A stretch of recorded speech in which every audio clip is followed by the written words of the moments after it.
than just words. Have you ever wondered how singers and poets express so much with so few words? Consider, for example, the lyrics below. They are from a famous song by the American group Gym Class Heroes. My heart's a stereo.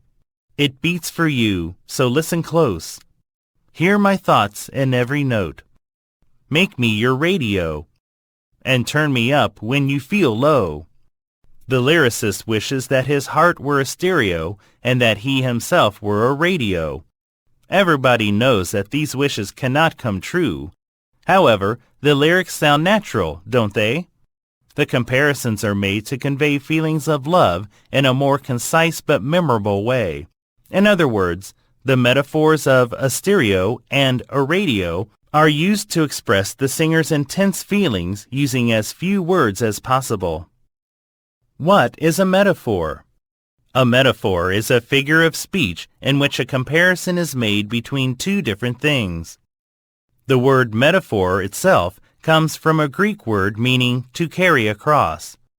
Metaphors carry meaning from one word, image, or idea to another. In the stereo metaphor, for example, the stereo's ability to recreate the beat of music is compared to the heartbeat of someone in love.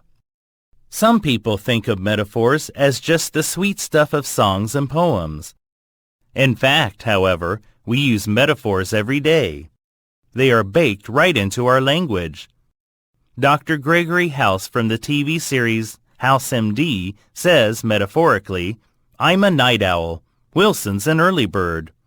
A night owl is someone who loves working late at night, whereas an early bird is someone who loves working in the morning. Metaphors, a source of difficulty? There are thousands of metaphors native speakers of English use in everyday situations. You may not know as many as native speakers. Plus, you may find some of them difficult to understand.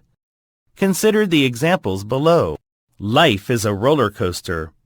The slide on the playground was a hot stove. Her angry words were bullets to him.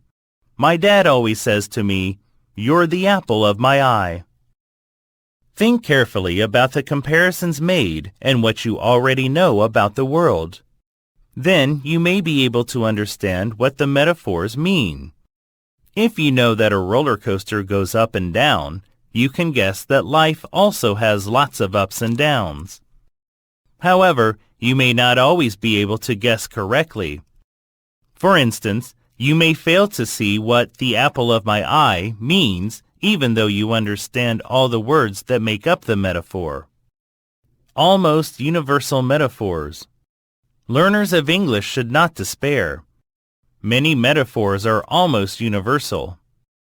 In many cultures, for example, life is often compared to a journey. Since life is regarded as a purposeful journey, we think of it as having departures, paths, and destinations. The young can get off to a good start in life. The aged regard themselves as being at the end of the road. In an old Korean popular song, the lyrics begin with, Life is a wanderer's path. Where did I come from? Where am I going? This clearly shows that life as a journey is not a metaphor unique to English. Culturally unique metaphors. Of course, there are cultural differences in metaphors. These can pose a learning problem for you. Koreans call something easy cold gruel, whereas native speakers of English call it a piece of cake. An old person with an old way of thinking may be called a dinosaur in English. The same word can mean a very big person in Korean. If you call a man a chicken in America, he will be extremely upset because it means a coward. On the other hand, a chicken may refer to an inexperienced person in Korean. In As You Like It, William Shakespeare says, All the world's a stage, and all the men and women merely players.